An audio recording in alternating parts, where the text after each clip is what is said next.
Welcome, everyone. We'll get started with Free the Anxious Generation movement in just a moment.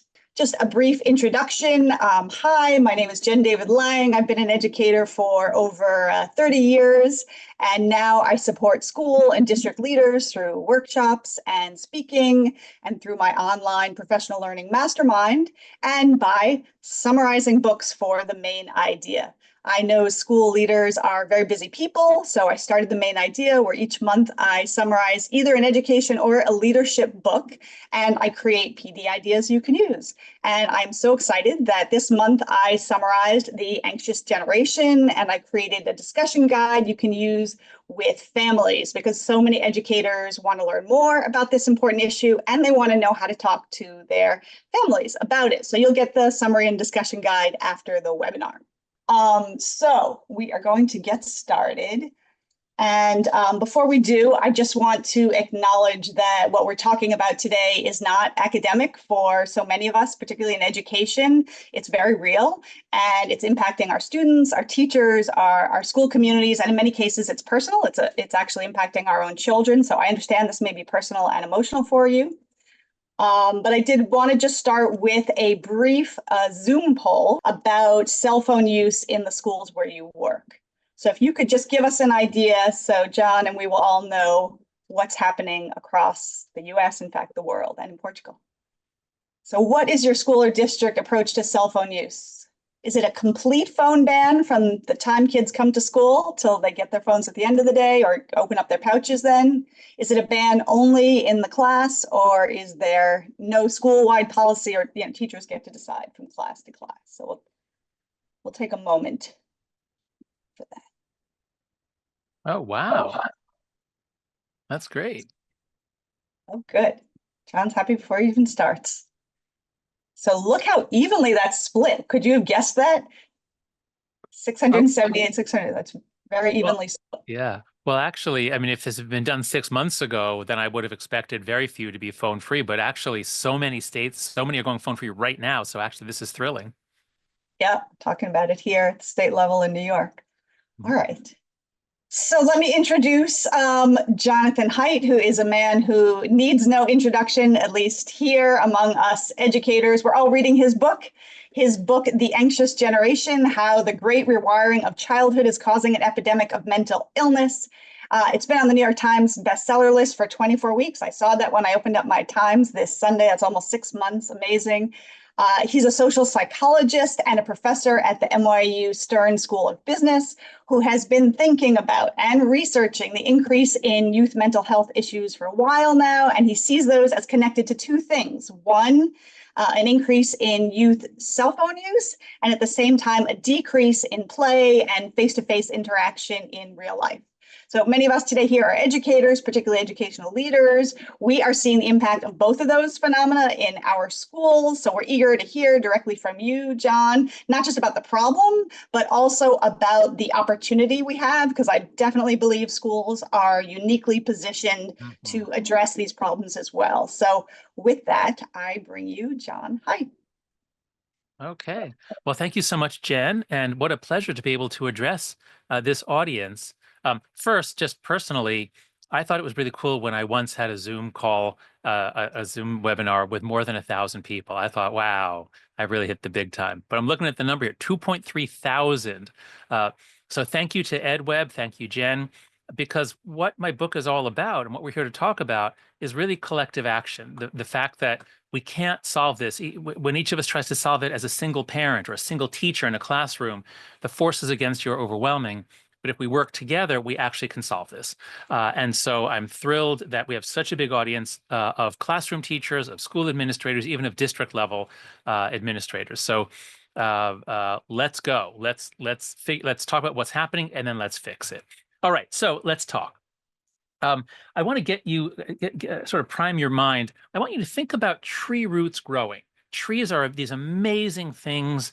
They're really elaborate organisms, and they grow very slowly. So look at the way these tree roots grow, and sort of they attach where they can get some water. Look at this tree growing around an old Civil War grave. the grave headstone was in its way, so it sort of grows around it. Look at this one, where there was an iron bar and the tree kind of grew around it, and then somebody put googly eyes on it because it was cute. But the point is, think about this slow growth of trees. Okay, now think about the slow growth of human bones. So suppose you were to rest, rest a 12-ounce object or whatever much a phone weighs. Suppose you were to rest it on your pinky for 8 or 10 hours a day every day while you were growing up. What would happen? And the answer is what's called phone pinky. So some young people now, those that are heavy users of phones, because you rest the phone on your left pinky if you're right-handed, so they're discovering that their bones have grown in a curved way. Only their left pinky, not their right pinky. And so that's why don't bother looking yourself, because if you've already gone through puberty before you got a smartphone, this isn't happening to you. It's happening to our necks as well. So our phone-based life, which came in between 2010 and 2015, our phone-based life is changing our skeletons, and it's changing our eyeballs, especially for children. There's a global rise in myopia, and it appears to be caused primarily by the fact that kids are spending so much time on screens, which is very close exposure indoors, and getting too little sunlight in particular, too little long views, outdoor play, leads to a change in the shape of the eyeball. So human eyeballs are becoming elongated from the phone-based childhood, and therefore human vision is deteriorating around the world. It's almost as if our brains have been growing around these phones. We gave our kids phones. We began to give them smartphones around 2010, and their brains have grown around them, just as this tree has grown around this tombstone. What we're here to talk about is the consequences of that. How did this happen, and what has it done to us? And the story in my book, it's a tragedy in 2 acts. In Act 1, the play-based childhood faded out. It was gradual from the late 80s, really, to by 2010, it was pretty much gone. And that's when we get Act 2, which is the phone-based childhood comes storming in, almost fully formed by 2015, when we get the iPhone, front-facing camera, high-speed internet. And another way to say this is that we have overprotected our children in the real world. We have underprotected them online. Both are mistakes. Both are bad for human development. We've got to stop doing both of these. So in the rest of my time with you, I'll make these 5 points, and then we'll have some time for discussion, for questions and answers, which I'm very much looking forward to. So let's start. Most of the discussion around this and the debates that I have with other researchers, they're all around mental illness. Is it the case that phones have caused an increase in mental illness? And there are, I think the evidence is very strong that it has, and some debate with me. But it's not just about mental illness. What's happening to Gen Z, those born after 1995, is across the board developmental obstacles. Learning, education is, I think, the clearest and the best documented. Derek Thompson last year had an article that sure looks like the phones are making students dumber. And you can see that this is the NAEP, the nation's report card. And as you can see, we made progress in reading and math scores from 1971 all the way up to 2012.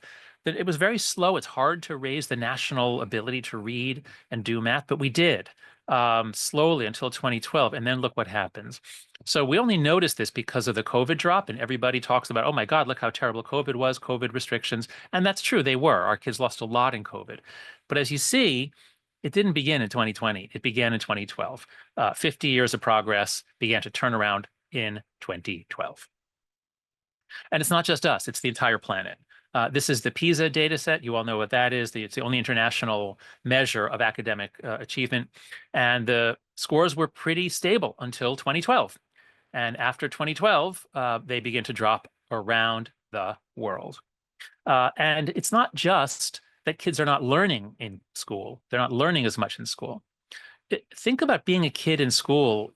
You're anxious about making friends. You're worried about being excluded. If you have a group, you're happy. Things are good. But if you don't, you're not.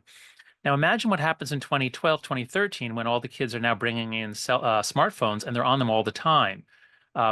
PISA has embedded in it, we found these 6 items, one of which, for example, is I feel lonely at school. 6 items like that. How much do you agree or disagree with them? You plot out, Jean Twenge and I took the average of these 6 items, plotted it out. What you see is that there was no change between 2000 and 2012. And then what happens?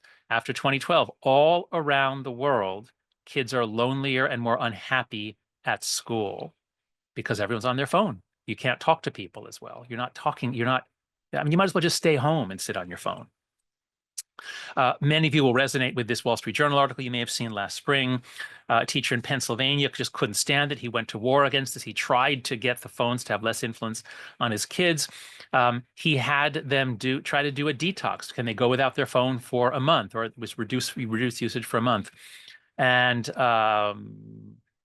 so he said, so the article says, before the detox, Isabel Ritchie, who was a student in his class, she was spending 6 hours a day on her phone, most of it watching TikTok. And some of that was in class, that 6 hours a day. Some of it was at school and in class.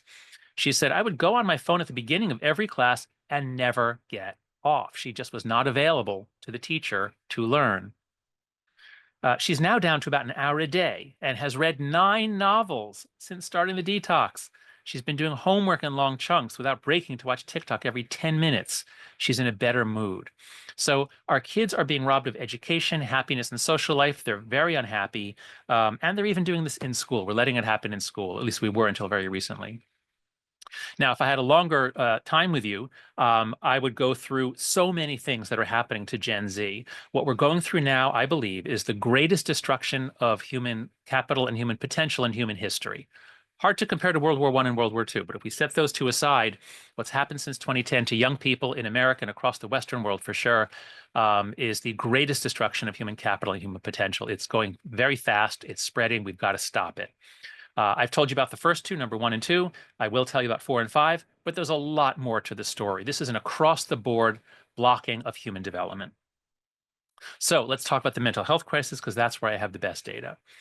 So I noticed this. I first got into this because the students, I teach at NYU, and the students who were arriving in 2014, 2015, they were just different from everything we'd ever seen before. And all across the country, mental health centers on college campuses filled up. By 2015, they were all full. Wasn't like that in 2012. And what we see here, this is nationally representative data, or adjusted to be. In 2012, all the students were millennials. These were the rates of various disorders. So ADHD was rising a little bit, but it's really the yellow line, psychological disorders. When Gen Z begins arriving in 2014, it's the psychological disorders that go way, way up, basically tripling. So this is more data from college students. What we see, and you'll see in all the lines I show you, there's no change before 2010. And then after 2010, this happens. So these are the rates for American college students. Anxiety is up 134% since 2010. And this was all before COVID. I often stop before COVID so you can see all of this was baked in before COVID. This was not caused by COVID. So anxiety and depression are now normal parts of being a teen, especially if you're a girl. I'll come back to that. It's only Gen Z. It's not as though this was happening to everybody. Older people aren't more anxious than they used to be. It's only young people who are way more anxious than they were 15 years ago. Everything about this is gendered because we're talking about internalizing disorders, which are more characteristic of girls. That gap especially opens up in early puberty. So the rates of depression for girls on top and boys on the bottom there, they go up. It's actually, percentage-wise, it's actually not that different, but because girls start from such a much higher level, it is now just a normal part of American girlhood that you're depressed, anxious, and thinking about suicide. It's not a majority, but it's a large minority. In fact, CDC study, 25% of American teenage girls say they have made a suicide plan in the last year. At least they've thought about it enough to make a plan of how they would do it. This is just normal now. This is what it is to be a teen girl in America, or Britain, or Canada, or much of the rest of the world. And COVID was a small part of this story. Now, some critics have said, oh, it's just that Gen Z is so comfortable talking about it. Oh, Haidt has Haidt's causing a moral panic. It's just that changes in diagnostic criteria from Obamacare or something like that. Well, if that was the case, then we would not see increases in behavioral measures, but we do. This is the number per 100,000 that are brought to emergency rooms, mostly for self-harm.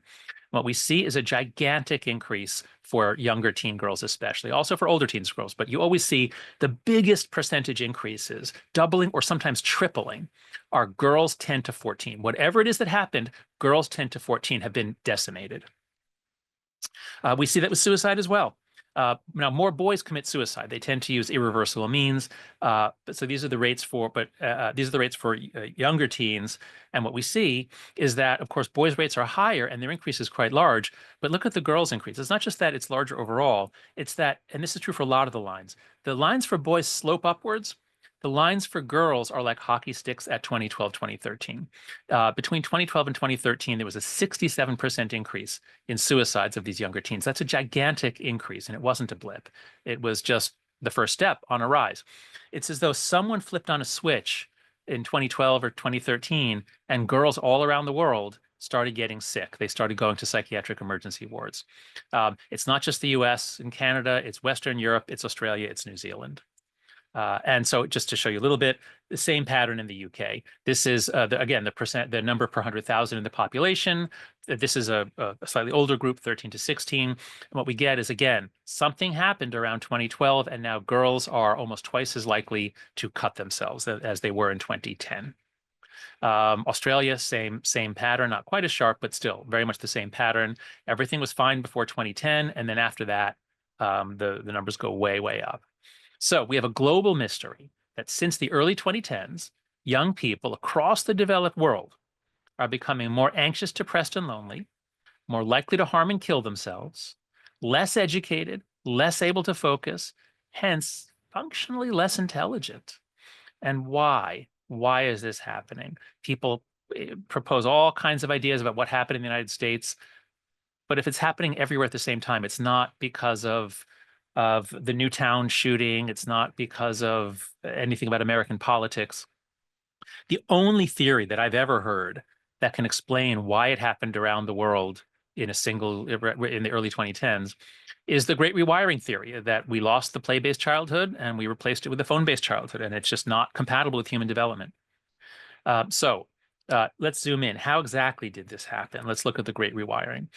So childhood, we have all these ideas, all these stories that childhood is full of adventure and fun, and kids are going off doing things. And, one of the best-selling books is, oh, the places you'll go. But I hear they're going to reissue it as the places you won't go because we won't let you, because we don't trust you, because we're afraid if we ever take our eyes off you, you'll be kidnapped. And that started in the 1990s. We stopped letting kids out to the point where you hear all these stories now about a kid who was spotted walking down the street without a chaperone. And if you're an 8, 9, 10-year-old kid, your parents could be arrested because someone calls the police. They bring in CPS. And so we're all afraid of letting our kids out, not just because of kidnappers, but because of our neighbors. They're going to call the cops on us. Now, as we were doing this in the 90s, an amazing thing happened, which is the internet came in.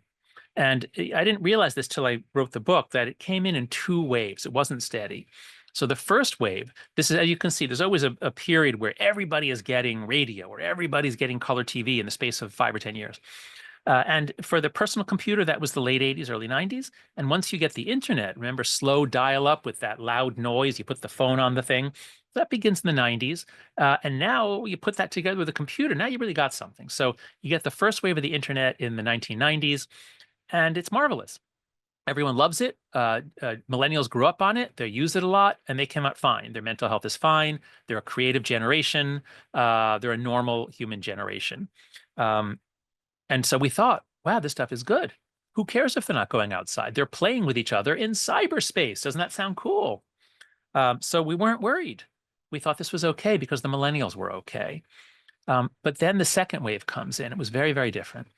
So social media, modern social media, there were forms in the 90s, but modern social media, as we know, it starts with Friendster and MySpace and Facebook around 2003, 2004. Then soon after that, you get the smartphone. You put the two together. Now you can be checking your notifications, checking what's going on every moment of every day. You have this with you all the time.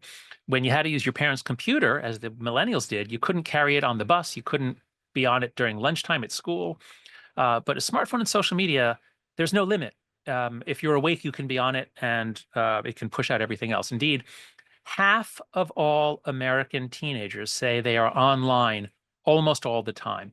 Almost all the time, half of them. And many are on, well, you can't be on more than all the time. So we have to really appreciate just how sharp the break is between the millennials and Gen Z. So millennials, many of you in this audience are millennials, I'm sure. You grew up with flip phones, and flip phones were very effective tools for letting you communicate. In fact, it kind of looks like the communicator from Star Trek, which I grew up thinking, oh, someday it'd be great to have a communicator device. You just flip it open and you talk to this ship.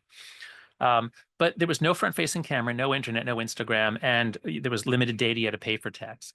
In the blink of an eye, things changed in the early 2010s, and Gen Z, I believe, is defined by the fact that they went through puberty on a smartphone. If you went through puberty on a smartphone with Instagram, that I believe is the combination that made Gen Z so different from the millennials. Because now you're carrying with you a supercomputer. It doesn't just connect you to the world, it connects men all around the world to you, companies all around the world to you. They can get to you. They can ask you for pictures. So all kinds of things happen when we give kids a supercomputer with unlimited data. So we go from a play-based childhood, and the image in the bottom left, some of you may recognize it.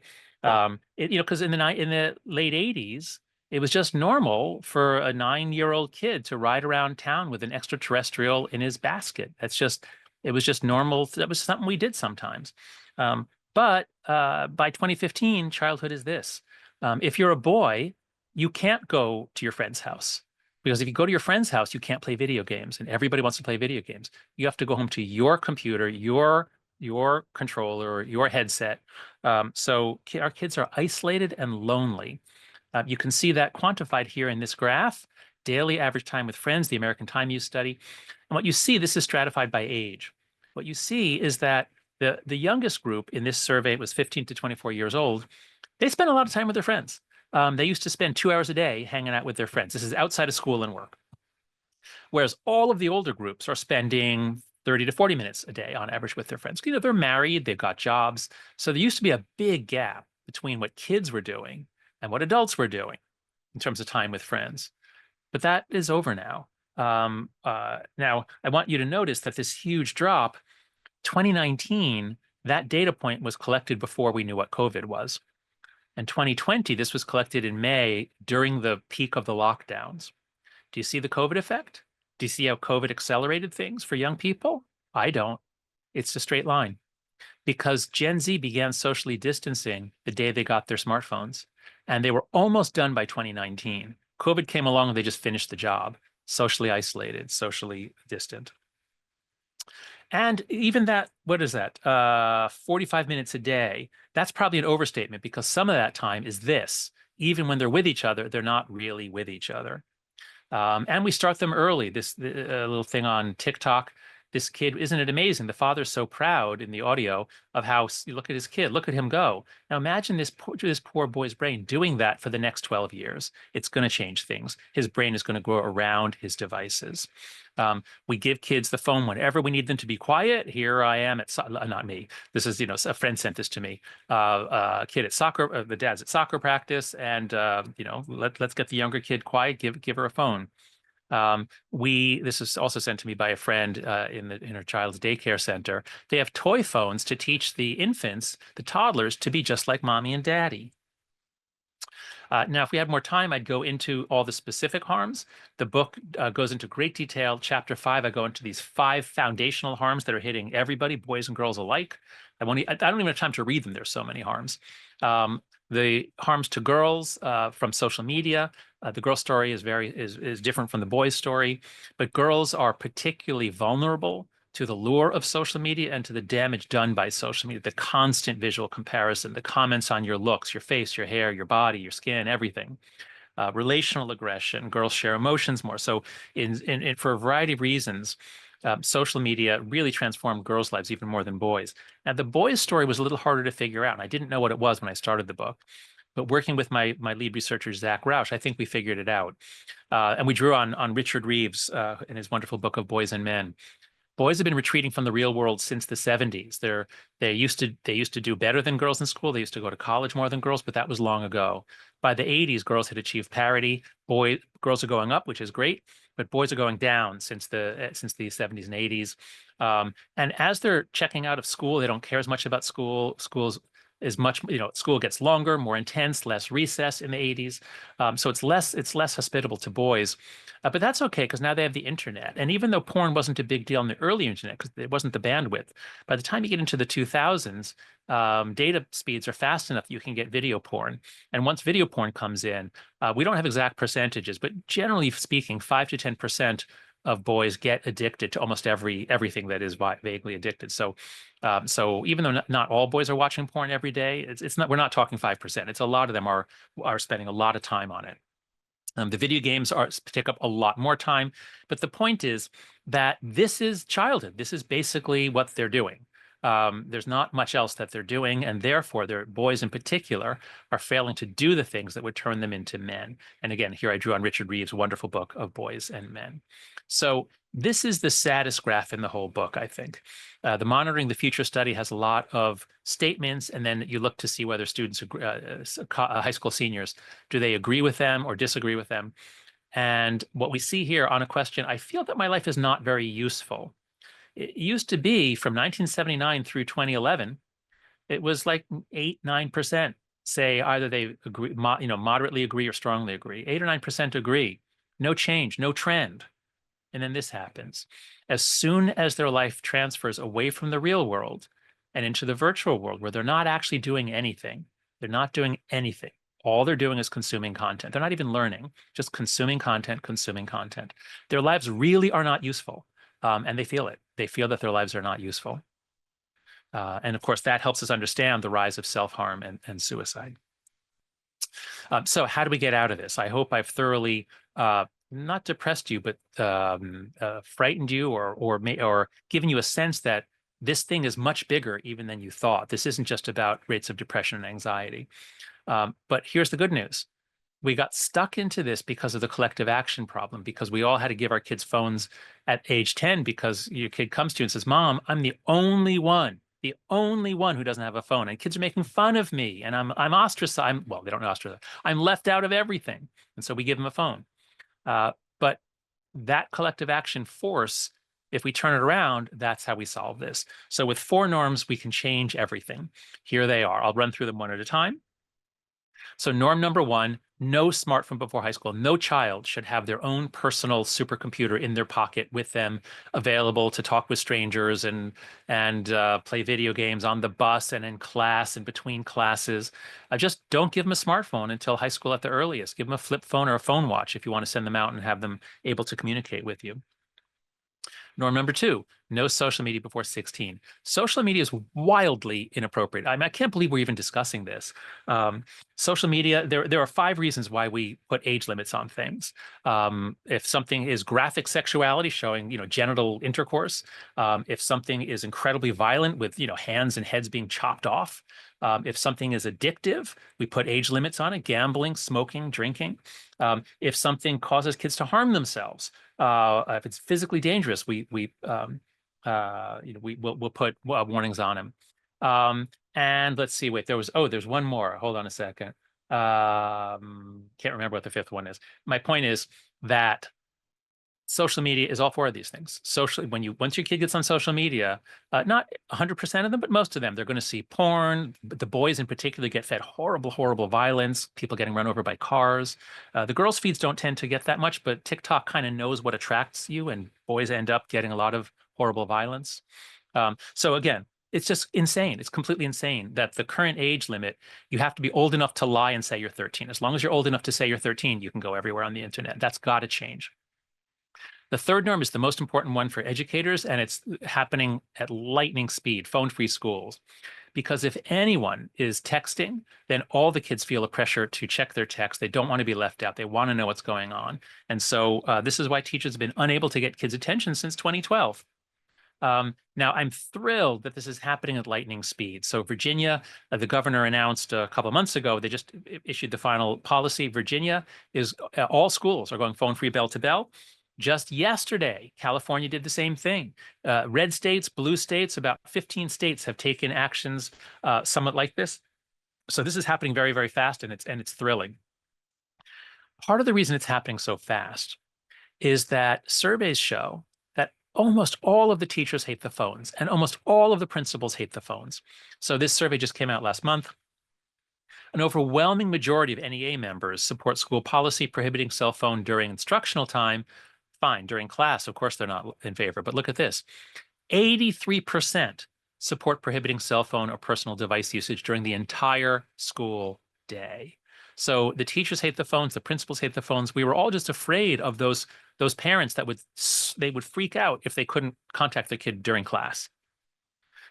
So I want to make it clear that there's only one policy that is real. There's only one policy that works. So part of that NEA policy was they asked, how disruptive is student use of cell phones during class? How bad is the problem for you? And then they asked their teachers what the policy was in their school, just as we did at the start of this webinar.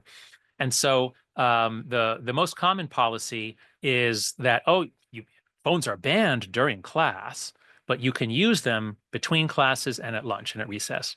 That's not a ban. That's nothing. That's a terrible, terrible policy because it means that as soon as class is over, everyone's on their phone. And actually, a lot of them just stay on their phone even during class. So if your school bans phone use during class, but not outside of class, it's a terrible policy. It doesn't do you, it's better than nothing, but not much better than nothing. The other common policy is, we leave it up to the teachers. We're not going to tell the teachers. And that means that most teachers end up giving up, is what my kids say in New York City public schools. They just give up and they can't be phone police all the time. So they just give up. There's only one policy that works, which is a policy in which they store away the phone for the entire day from bell to bell. That's what you have to do. There's really no point in working on anything else in education policy if the kids have access to phones during the day. Every school that goes phone free has the same experience. I've never heard of one that regretted it. I put out calls on Twitter. Can anyone find a story about a school that went phone free and it worked out badly? I can't find one. They all say the same thing. We hear laughter in the hallways again. We haven't heard that in years. Kids are playing, talking, joking. They're happier. Kids feel more included.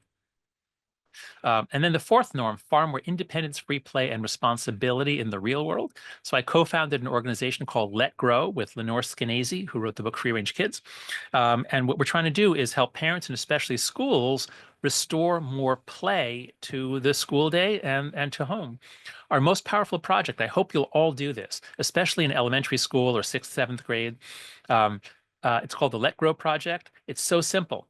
All you do is you give the kids a little handout. They go home. They have to find something that they think they can do by themselves with their parents' permission, but without their parents. And it might be walking the dog. Like if you're 7, you've never walked the dog before by yourself. Maybe you think you can do it, and they do it, and they're like jumping up and down with excitement. This is the most amazing program, and it costs $0. It costs nothing whatsoever. Just go to Let Grow, go to letgrow.org, download the toolkit for the Let Grow experience, it's called, and we'll guide you through it. It's incredibly powerful. It reduces anxiety in anxious kids. It reduces anxiety within a week or two, which is much faster than Prozac. So there's no reason not to do this. Do it. It's, have like the entire 3rd grade and the entire 7th grade, let's say, do this for a year. And then before you know it, people are going to see 7 and 8-year-olds out on the street again. You're going to see 8, 9-year-olds walking to the store to buy milk and then walking home. And people aren't going to call the police anymore because it'll become a common sight. So finally, what should schools do now? I've already said a couple of things, but I want to make clear there's the standard stuff that schools are doing, which a lot of it is expensive. It's new curricula. It's a lot of teacher time. And I don't know of any evidence that any of this stuff works. I don't know. I can't say it doesn't work. I'm just saying all the efforts at teacher-led or adult-led interventions to teach students skills, there's some studies that show that they even backfire. So this is what's commonly being done. And I don't know that any of this stuff has shown any effects. Instead, what I urge you to do is this. In the book, I quote a Polynesian proverb, standing on a whale, fishing for minnows. And there are 2 giant whales here. There are 2 things that you can do, cost nothing, and have a big effect. So one is to go phone free, which we've talked about, and the other is to become playful. Just put more play in the day. Kids used to have a lot of play in the school day, but in the 80s, after the losing ground or whatever the report was called, we began cutting down everything to make more room for math and reading and English, things like that. So you can easily restore more play. in the school, and Let Grow has some ideas for how to do it. If you go to anxiousgeneration.com, the website for the book, click on the Take Action button. We have a lot of great resources for you there. So you go there, and then there's resources for parents, and there's resources for educators in schools. And what you'll see there, start with the Educator Action Guide. I'll show you what it is. It's 4 steps. So phone-free schools is number 1. You've got to do that. You have to do that as soon as you can. And then step number 2 is more independence and free play. So that's longer recess. Play club is a very simple way of opening up the playground before class starts and keep it open 3 to 5, or after school for 2 hours. So just adding more play into the day, especially in elementary school, it's absolutely vital. And by the way, if you give kids longer recess, you'll help their eyes grow properly. And then the third is assign the Let Grow experience, which I just told you about. It's amazingly powerful in grades K through 8. And finally, send a memo to parents. I know there's always been a kind of an invisible wall where you get to control what happens at school, but you don't dare tell parents what they should do at home. But here's the thing. This is a collective action problem. And what the kids are doing at home is interfering with, they're so addicted, it's hard for them to pay attention in school. And what they're doing in school on their devices makes it harder for parents who want to keep them off at home. They're on screens all day long, and it's really causing problems all around. So we have a button, send a memo to parents, because a lot of schools are now doing this. When they announced the phone-free policy, so on our site, we have a template for you here. You can obviously edit it, but you can send a message home to parents explaining what you're doing, asking for their support. No mandatory anything, but just, we hope you'll consider delaying giving your kids a smartphone. We hope you'll consider keeping them off of social media, because this is how you solve collective action problems. They're looking to the school for leadership. When parents are on their own, you get this race to the bottom, where before you know it, the 10-year-olds say, I need a phone, and then the 9-year-olds begin saying they need a phone, and it goes down and down and down. But the school is very well placed to say, we think we should have these norms. We think that it's best if children don't have a smartphone before high school. It's best if they don't have social media before 16. If you say that, you are going to help so many parents hold the line, because parents are upset. They don't know what to do, and they give in to the pressure, so that you can really help them. So that's my talk to you. In conclusion, it sure looks like the phones are making our students dumber, and boy, are they making our lives as educators harder. So it's up to us in schools and universities and administrators to roll back the phone-based childhood. Here are some resources for you. I hope you'll go to anxiousgeneration.com. I hope you'll subscribe to my Substack. We have a lot of great writing on it, a lot of different perspectives. It's free. And I hope you'll especially go to letgrow.org and do the Let Grow experience. Thank you very much, and let's talk. Great. Well, thank you so much. There's so much information in there. I know it went by quickly. You can get resources after, but thank you. I hope people are not beaten down, but lifted up. We have almost 3,000 people on the call right now, and I want to call attention to the quote that you said, right? This is a collective action that will require a collective response. So maybe by the end of this hour, if we want to all agree to something, whether it's in our own schools, making an announcement in our own homes to wait until high school for cell phones, or everyone does one Let Grow assignment that you described and you can get in the book, maybe there is some type of collective action that we can do here, just even among us. But anyway, I'm going to ask a couple of questions that I have, and also that I've pulled together. There's so many questions running around. So banning cell phones, it's not a small change, right? It's not like when those of us in schools, we had to ban baseball hats or even, gang colors or gang paraphernalia, right? It's a more ambitious school-wide change. So if you could speak to, given your experience, what have been some of the obstacles in that full school-wide ban, and what are some tips or suggestions you have to make that transition to a cell phone-free school as smooth and successful as possible? Sure. So I'm not an expert in that. I hear some things, I've gotten some feedback, but I'll just share with you what I know. So first, at the top level, I was so excited that New York City, that our commissioner said he was going to make an announcement. I spoke with him. He was going to go phone free, but then I find, well, they're not actually going to do it. because they didn't think it through. As far as I can tell, I don't know for sure, but as far as I can tell, they didn't think through the implementation rules, and they were trying to rush it. They were trying to do it by February. Um, because now this is the only thing that actually, of all the things I said today, this is the only thing that takes some money. And it doesn't have to take money, but it usually does. And so I don't think they thought that through. Arkansas gives us a good model. The governor of Arkansas is really excited about this. She read my book. She called me up. She sent a copy of it to every governor in America. And what she did was she issued a statement that they're encouraging schools to go phone free, and she put up money. They didn't have enough for everybody, but they said, here's, 5, 10, I don't know how many, here's like $5 million, so that any school that wants just apply for this, for yonder pouches or phone lockers. So for administrators, make it easy for the schools. Now, there is a very low cost way. Some schools, depending on your physical setup, some schools have done, you just get like bubble wrap envelopes or just manila folders in a file drawer at the front of the classroom. So if there's a homeroom, everybody makes their own folder, they put their name on it and crayon or whatever, and they put their devices in there and it stays in the homeroom. So that might work for some schools, and that's basically free. So think about that. Think about the implementation. I don't know. I can't tell you whether yonder pouches are better than phone lockers, because yonder pouches do work. The kids can get around them, but yet even still, I'm told over and over again, it still makes a big difference. They do seem to, especially if this. Oh, here's the other thing. My daughter in my daughter's middle school here in New York City. In 7th grade, they went to yonder pouches, and she said everybody else can just open their pouch. Mine, for some reason, I can't get it open using the tricks that they use. But most other kids are opening their pouches. And I spoke to the yonder people, and they said if you do phone checks, pouch checks, because the things that the kids do damage the pouch. So if you do yonder pouches, make it clear that you're going to actually look at the pouches once a week, once a month. But anyway, yonder pouches work. I think phone lockers probably work better, but I don't know many schools that have used them. So I think what you want to be doing, especially at the district level, is say, we're going to go phone free, not in 3 months, but like next September. We're going phone free by next September. And let's learn from each other. What works, in a huge school versus a small school, high school versus it's going to be different. I don't know what the best policy is. The other thing I would say is the main objection that we get is the school shooter objection. If there's a school shooter, a lot of parents are freaked out about a school shooter.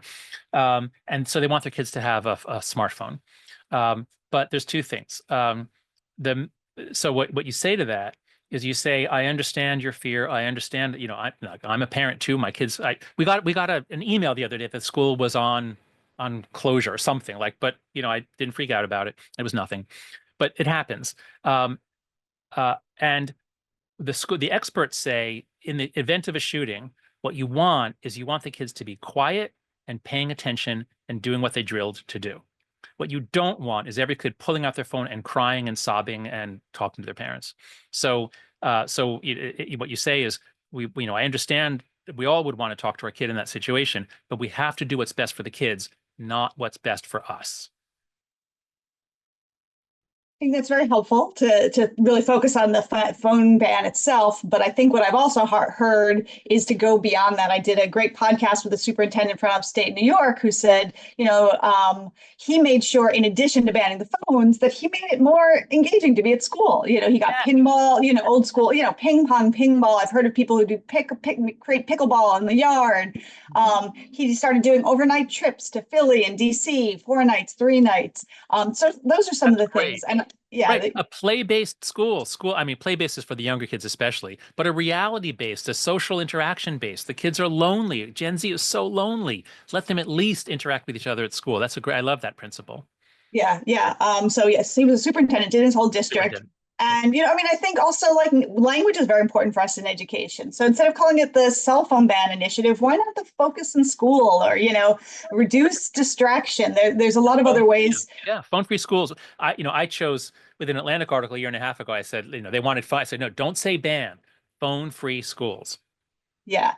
And I think, I think my understanding is that the chance of your child being killed by a school shooter is like one, out of like 5 million, 10 million. And there are much higher risks when kids do have their cell phones in schools. Kids are going into the bathrooms and bullying or planning to beat up a kid and filming it. There's much worse. The number of kids who are dead from social media, I don't know if it's 10 or 50 or 1,000 times greater than school shooters. It's not a lot. I mean, logical arguments often don't resonate. But I just heard someone say, it was actually a comedian. He talked about how kids used to have casts on their arms long ago. Nobody has a cast anymore. Nobody gets hurt physically. He said all the wounds are psychological now, and those take a lot longer to heal. Are much more prevalent in schools, for sure. And the other thing, he said, so there are a lot of kids, they put their fake phones in the Yonder pouches or whatever. But what he said is when they found kids, what he did was after school, they had to stay from 3 to 5. And that was when all the kids got their cell phones back.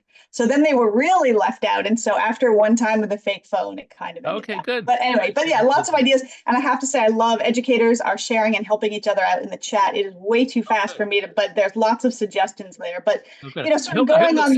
Hey, I hope you guys can save the chat and then extract, actionable suggestions. Yeah, maybe we could even share it with people afterwards, or you can say it to do research for the next installment, your next book, or your newsletter. John has a newsletter on Substack called Afterbabble.com. Yeah, but getting to school shooter and parents, there's a lot of questions. I'm going to see if I can put them all together about parents. So there's several parts. First, there's how do schools get parents on board? And you shared a stat that a very high percentage of parents are in support of cell phone bans. I just very recently, a few days ago, I think, saw the National Parents Union that 78% of parents wanted their kids to have a cell phone for access in case of an emergency. So I don't know where the research is. I don't know what that organization is. Either way. It depends on how you ask the question. I do not trust that. That is this one weird poll. Okay. But whatever a lot of people are asking, a lot of educators are saying, how do I get the parents on board, right? How do we get them to care? And they're looking for information that is bite-sized, doable, and not preachy. How do you get parents on your side for this? Well, I mean, first, I think, so look, a year ago, parents were very confused. They were very alarmed by what was going on, but they didn't know what to do, and it was hard to do anything. And now that my book is being widely discussed, and my goal was to give some clear norms. And so the explosion of support from parents, and really especially mothers, there's an intensity among mothers that's just far beyond what I see in fathers. The passion for saving their kids from this phone-based childhood is so strong. So any move you make where you might have gotten objections from 5 or 10% of very vociferous parents a year ago, now you're going to get vociferous support from 20 or 30 or 40% of parents. So I would urge you all, be bold. Don't be held back by what you think things were like a year ago, because it's an entirely different game. Today is an entirely different game from a year ago. And there's also, speaking as a social psychologist, we're very sensitive to what we think the trends are and what we think the reality is now. And this tidal wave of change, this is our chance to act. If we don't act now, well, actually, I don't think it's going to go away. So it's not like if we don't act now, we'll never act. But we can act now much more boldly than we could have a year ago. I'm sorry. One other thing, which is bring in parents to be the spokespeople. Don't be just like principal or administrator saying, I know, here's our new policy, you have to do it. But bring in parents to testify. Bring in parents who will say, my oldest, she got on Snapchat at 11, or and it was terrible, and I want to protect my younger children, and whatever. Get parents to testify, because look, most parents have seen this. Talk to parents of older teens. Talk to the older teens themselves. Older teens often regret that they were given a phone so early. You almost never hear of a teen, like a 20-year-old, who says, I wish I'd gotten a phone earlier. I wish my parents had given me a phone earlier. That's not very common. Yeah, and you have a recent article in the Times about Gen Zers having regrets and not wanting to give cell phones to their kids. That's right. Yeah, I wanted to build on what you were saying, John, and I think it's really helpful to understand that some parents are going to appeal to the head and others to the heart. So you can share some stats, but then you should also share the stories. And I love that idea of bringing parents in. And it's one thing to send a memo home, but I also, like I said, I put together a discussion guide. I do think it's a great opportunity to bring families into the school and having coffee or evenings or whenever to really discuss these matters, because it's top of mind for so many families. So make it a two-way discussion if you can. Send the memo home and then have the discussion. That's And right. And the memo is on our website. Just as somebody said they want a copy of the memo. Go to, like, we give that as a sample. It's right there. You'll see it. You'll get it. So sticking to the theme of parents and what schools can do, the question I'm seeing a lot is what can schools do about students' cell phone use outside of the school day? Is there anything they can do about the use at home? And are parents making it worse by modeling? I guess that goes to another question. But yeah, what can schools do about student cell phone use after hours? Yeah. So I'll just give you an example. I spoke at so Grace Church School is a private school right near me here at NYU. And they have like a parents technology committee. They had like a group of parents who were going to weigh in on all things about technology, including, Chromebooks and everything. And so that was a great, so they brought me in to speak, and then they were then able to also, really try to communicate as parents. They're very much more credible. They're really able to communicate about how can we protect our kids from this. And so it's things like, um, how can we work together so that our kids' lives are not taken over by screens and phones? And so if you think about it, if you get a phone-free school day, and then if your kids do sports in the afternoons, team sports are even better now than they were 20 years ago, because kids desperately need something to put them together physically.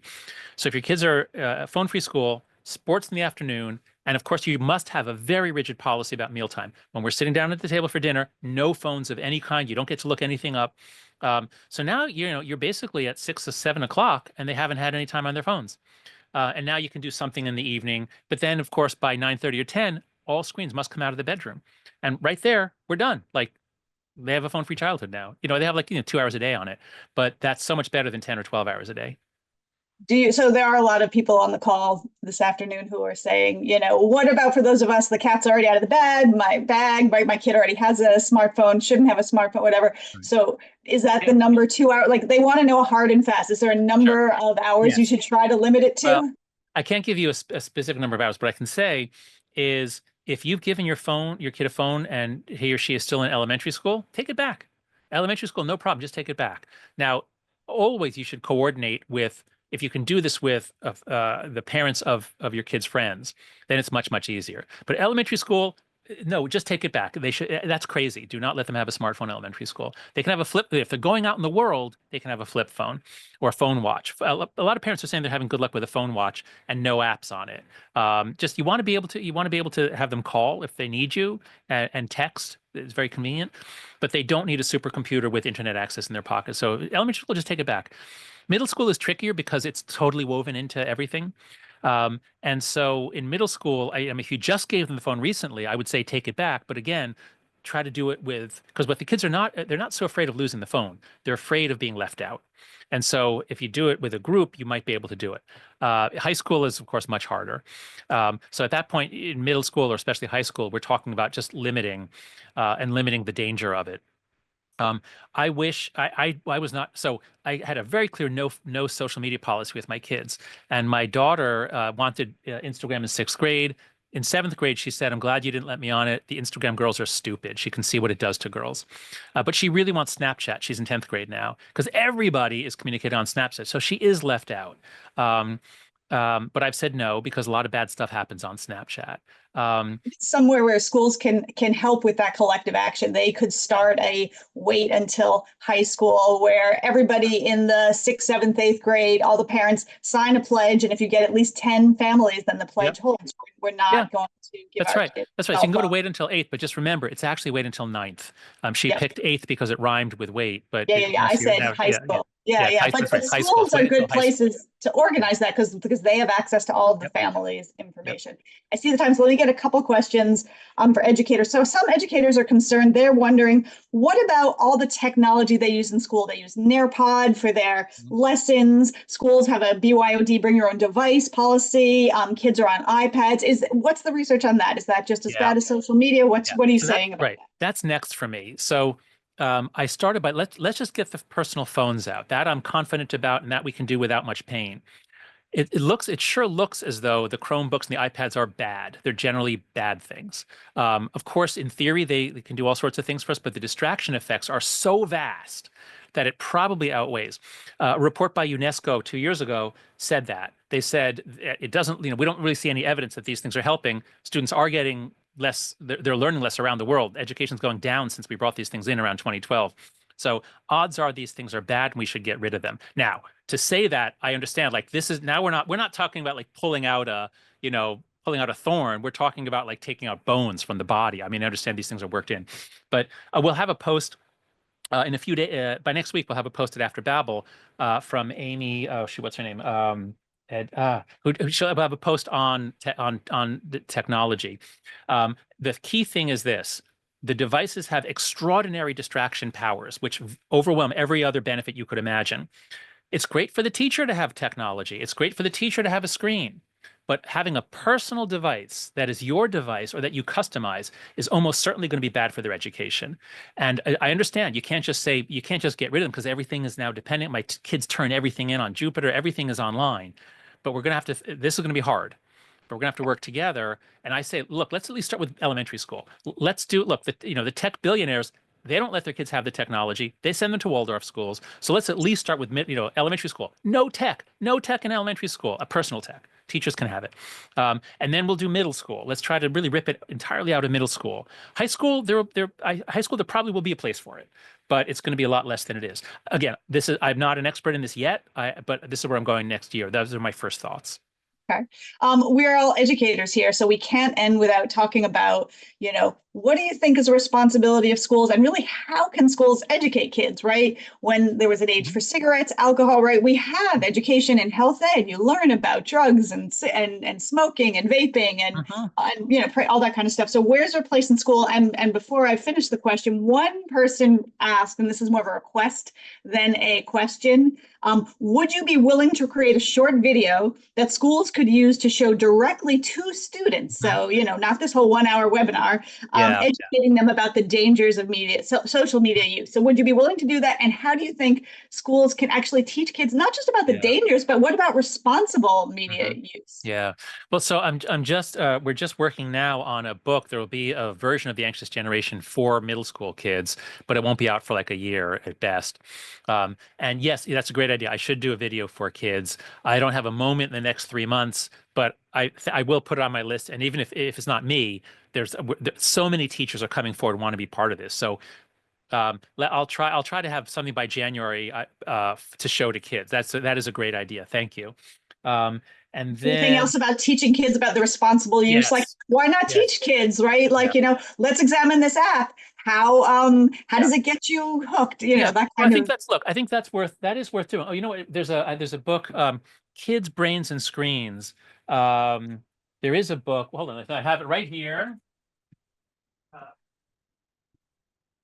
For now, Screen Strong is one organization that we're working with. So this book is made as a workbook. It really educates about what happens to the brain. I'd recommend people check this out. I think it's very good. I'd just beware of, a lot of the efforts to date have been like digital wellness, digital citizenship, pluses and minuses, use it responsibly. I say, no. If you're 11 and 12, no, we're not going to teach you how to use Instagram responsibly. We got to raise the age to 16, enforce it. It's wildly inappropriate for children. So yeah, there's a role to educate, but these things are so socially addictive. Cigarettes were biologically addictive, but you never had 95% of kids smoking. You could choose not to smoke. Social media is so addictive, you get 95% using it because you can't choose to not use it by yourself. So I'm not a big fan. I mean, yes, of course we should educate them, but don't expect much to change from the education. We have to just raise the age and enforce it. Okay. I know we're at 1 minute over. So somebody asked a question about, so how do you incorporate play for high school? And my interpretation when I read your book is you didn't always mean literal play. You meant more face-to-face interactions. Yes, hanging out. I want everybody on this call to think back on high school. What were the fun things about high school? And most of it was probably hanging out with your friends. Okay. Maybe you were drinking beer when you shouldn't have been. Maybe you were, getting into some trouble. But you had time to hang out with your friends, and that's crucial. We're so afraid. Now, obviously, look, we're in a very litigious society. If you let high school kids hang out, something bad might happen. The school might get sued. I understand. We can't be as loose as we used to be. But I think we have to move that way. We have to understand that the high school kids, they need unsupervised time to just hang out and make jokes with each other. And if if they have their phones, they're just going to be on their phones. So there's no benefit to them hanging out. They're just on their phones. But if you take away the phones and you give them time to hang out, good stuff is going to happen. There's so many other good questions. Some of them are answered in your book about the impact disproportionately on Black and Latino students, girls, boys. LGBT, they're the ones who get the worst of it. They have the worst of it. So there are some answers in your book. I know we're over time, and I know there's so many questions because it's such an important issue, but I will just give you here, first of all, a thank you to EdWeb, and also, of course, Penguin Random House Education and Penguin Press, who published the book. If you would like to get copies of the book, where I do think you can get some of the answers, they are here. So a big thank you. And also a link is, I think, being put in the chat if you would like to get some books. And just a big thank you. Here's where you can follow or find John. Here's my contact info and Penguin Random House, of course. And there is a short survey if you'd like to give your feedback. But really, thank you to all of you. This will be a collective action solution. And so we are counting on schools to do that. I do know that, maybe there's some interest in doing some research on what happens when we go cell phone free. There may be some superintendents out there who could reach out and do some of that research. But yes, best luck to all of you. It's for the best of our students' future, and a special thank you to you. Thank you, John, for taking this time. Well worth it. So informative. Thank you. Oh, well, thank you so much, Jen. Good luck to all of you. Thanks to EdWeb. Let's roll this back. Let's do this together.